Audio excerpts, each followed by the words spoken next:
All right, well, we got about 13 minutes left here, so I keep thinking we're going to 11, but we're not. But let's see what else this fine Chapter 12 has to offer. Okay, so here's the UK real petroleum prices, 1990 to 2009. So this is adjusted for inflation.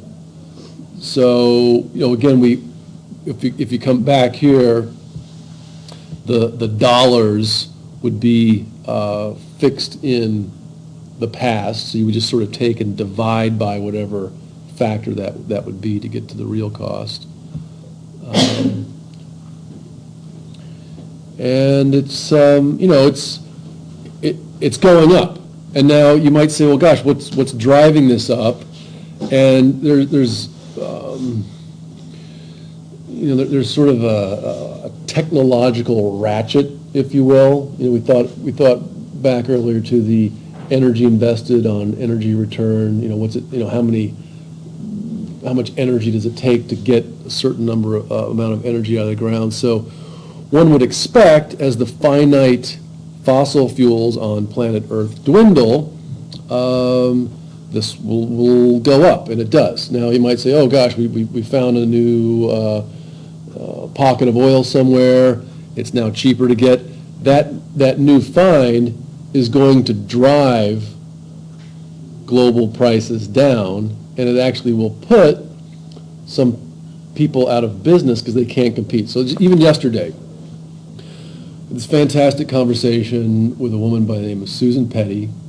She won the same C3P award that Nikki Fear just won. Petty won it a couple of years ago because she's actually engineered some fantastically large geothermal projects. And they're trying to figure out whether or not it is financially feasible to go into Colstrip and convert it to geothermal. You just need some. The air is cold, the ground is hot. Can we run it? Well, one big reason coal is tanking right now is because natural gas is so dang cheap. So you can't really afford to keep the shovel running, keep the employees paid, keep the turbines maintained, et cetera, with natural gas being as inexpensive it is. And I think, I don't know, I mean, one would assume that as our lights, electronics, et cetera, become more efficient, our actually demand per capita will go down. I mean, sure, if we start, building rockets and going to Mars, it might go up and all that, and we'll keep flying. But, the thing to consider is the cheapest source of energy is going to affect all the other ones, unless it's somehow, subsidized or whatever. So that's how to think about this chart here. And these are just different grades of fuel. And then you can also see, well, gosh, why are they in lockstep? Well, because people are out there trying to buy the best bang for their buck. Why would I go out and buy a gasoline car that gets junky mileage if I can go buy a diesel truck that gets better mileage and the diesel costs less? That's why these two are in lockstep with each other. It's pretty simple, just financial driver. It's also a matter of efficiency values and the power generation itself. Yeah, efficiency has a lot to do with it. CCGT is up to 50% efficiency now. I read in the book. Yeah, I know, it's fantastic.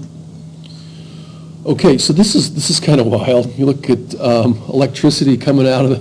Why would you buy electricity? Well, now it's on relative parity, and I think we're going to see when battery prices come down and solar prices come down, that's just going to go into the basement.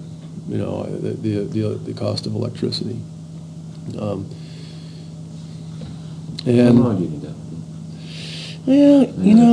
I'm seeing solar panels at 61 cents a watt, and for whatever it's worth to my doctoral advisor at Michigan she just sold her company to Dyson.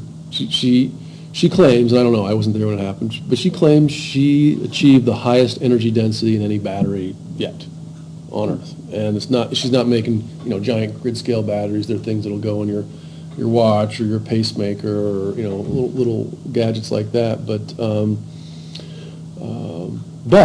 if those very high energy density technologies scale up, just like the diode did in 1950, and now we have countless transistors, or electricity did right here. The real cost will go down. So, which is also kind of an interesting catch-22, because now if electricity, because of solar, wind, et cetera, is very cheap, it actually sort of makes coal even cheaper. It's like now nobody really wants it anymore. So these two things actually, like we saw previously, with these two fuels sort of dancing in lockstep. When one becomes cheaper, like coal almost becomes worthless if you can make electricity from other forms. So then it would effectively cost more to get it out of the ground because less yeah, people will want to. It doesn't have any other uses, right? yeah. Well, that's a really good You can question. liquefy. I don't have the article handy, but there's somebody at MIT actually came up with a technology, again, it's just sitting on the bench, but actually to take solid coal and turn it into a engineered semiconductor. So there's a lot of carbon in there, there's some metals, and the idea is just waferize it. And now it's just a semiconductor. It's more valuable in its built state. Another thing I like about this figure is this is affected my thinking a lot. So if you look at those four graphs, I mean, they actually represent, not really, but sort of, they actually represent four phases of matter. So you've got solid on the bottom, you've got liquid in the middle, and you've got, if they were in the order I would have plotted them, we would have solid on the bottom, liquid next, gas, and then electricity. And you kind of think of electricity as plasma, if you were arcing, for example. And so one thing I've been thinking, so the question is, what's the best use for coal? And this comes into play on a lot of economic timelines for me. So, again, if you have time here, you can think of, here was your CO2 molecule up in the atmosphere